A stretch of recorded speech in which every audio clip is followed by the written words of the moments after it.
In this video, I want to talk about the 3 reasons why I decided to learn Georgian language, why I am still learning the language. A lot of Georgian people, my Japanese friends and other people from other countries ask me why I decided to learn the language. Obviously, the language is quite rare, and the population of Georgian speakers is around like 4 million people or something in the world, and not that big, right? So I occasionally say, because I got interested in the language, it's unique with the language or something. But in this video, I want to kind of go a little bit deeper about the reasons why I decided to learn the language. The first reason why I decided to learn the language is obviously the uniqueness of the language, but a little bit deeper in detail. Georgian language, how unique this language is. I found out about this language around 8 years ago when I was around 22. I'm 31 now, so 22, 23 or something. The Georgian language has its own unique phonetic systems. For example, ch, k, etc., etc. Those sounds which are called ejective sounds. For example, when you want to say cat, in Georgian it's gonna be ka, ta, this sound, k, k, k. If you want to say frog, like the animal frog in the lake, in Georgian it's gonna be bakate. I mean, like when I first heard these sounds for the first time, I was like, how can a human being can produce such a sound from their throat, from their mouth?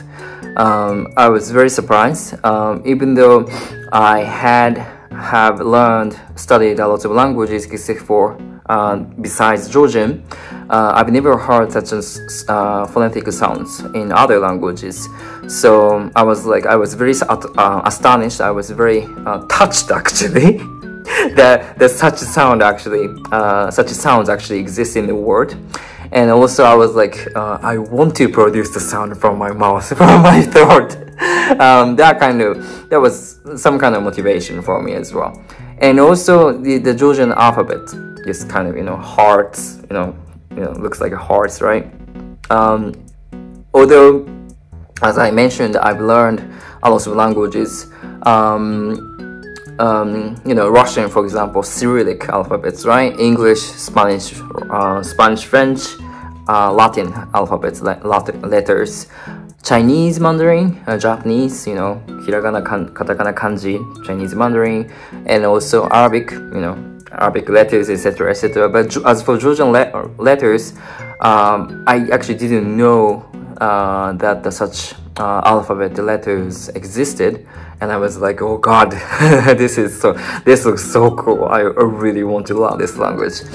And also the Georgian language is grammars. Georgian language has quite rare grammatical rules, such as ergative cases. For example, Deda chemma ga geta is deda chemma. My mother cooked or something, did or something. This the marker is called ergative case, and this ergative case is used in the past tense or subjunctive tense. But this kind of grammatical case were quite kind of interesting for me. I've never seen this kind of grammatical rule in other languages, and that's why I kind of wanted to learn the language. And also the historical aspect of the language was also kind of attractive for me. Attractive, at the same time very interesting. If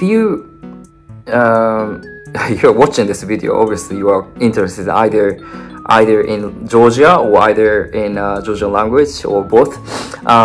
Maybe you've learned to a certain degree, the history of Georgia as well. Georgia was a part of Soviet Union, but before that, it was under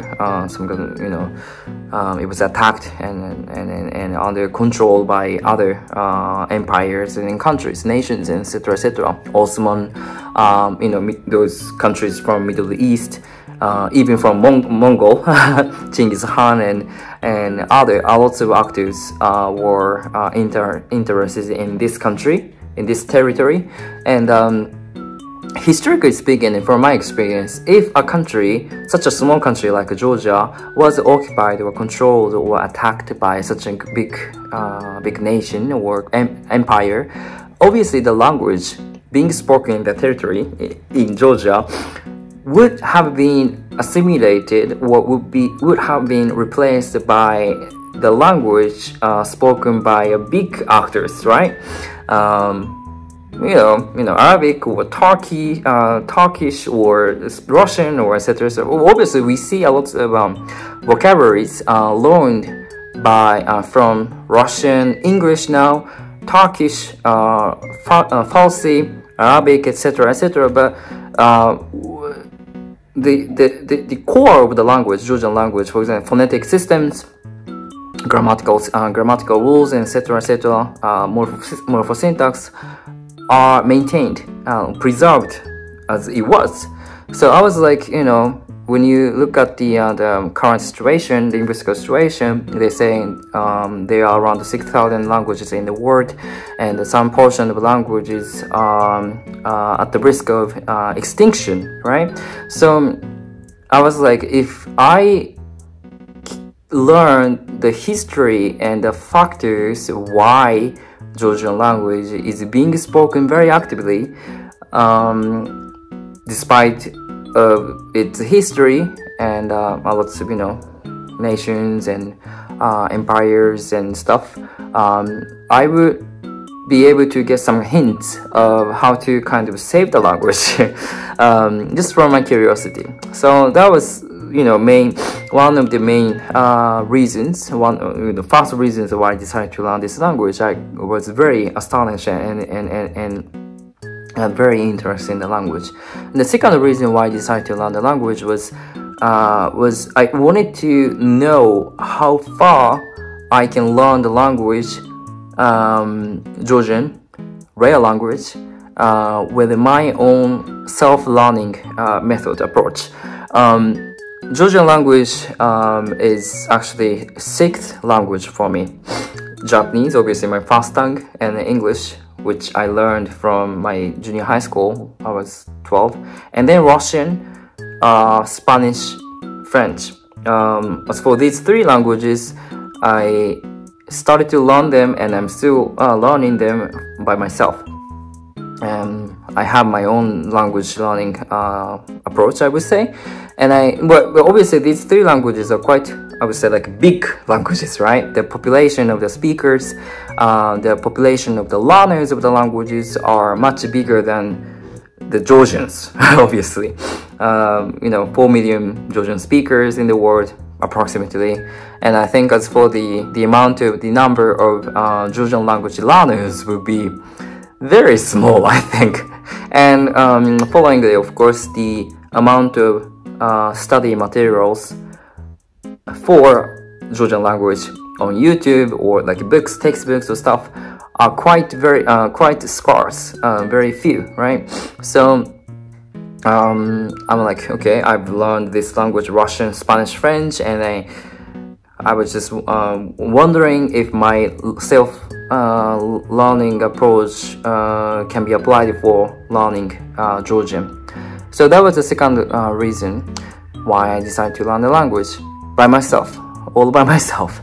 And the third reason, I think this is, more important now for me, and indirectly connected to the second reason as well. But I got interested, and I'm still wondering how far I can go and establish my career and how much I can kind of make a contribution to the society by using Georgian language that I have been learning by myself. What does it mean? So I have been learning this language, Georgian, for around 8 years. Precisely, a little bit more than that, a little bit longer than 8 years. But I was like, from the second year, I was like 23, 24, I guess. I started to teach Japanese in Georgian. For the first 2 years, I was teaching Japanese in one of the Japanese language center, and then I was learning Georgian by myself. But I got interested in how much I can teach Japanese, my first language, in the Georgian language that I was studying by myself, and like conversation levels or something. But and then I took 2 years gap years from my university when I was here in Georgia, between 2017 2019. And then I started to work after graduation from my university. I started to work for one of the Japanese startup in HR sphere. In that company, which I'm very thankful for, I'd use Georgian because the company had several projects in Georgia as well, and not only Georgian but the Russian and English as well. So it gave me such a good experience and knowledge in working sphere, right? And then, unfortunately, the company got closed because of the pandemic. Obviously, the influence was quite big, but I still have contact with my colleagues and the CEO of the company. So I'm very thankful for the opportunity that they gave me.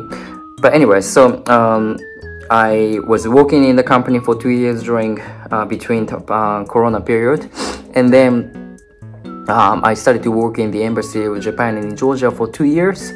Obviously, there are like very, very, very few Japanese people who speak Georgian.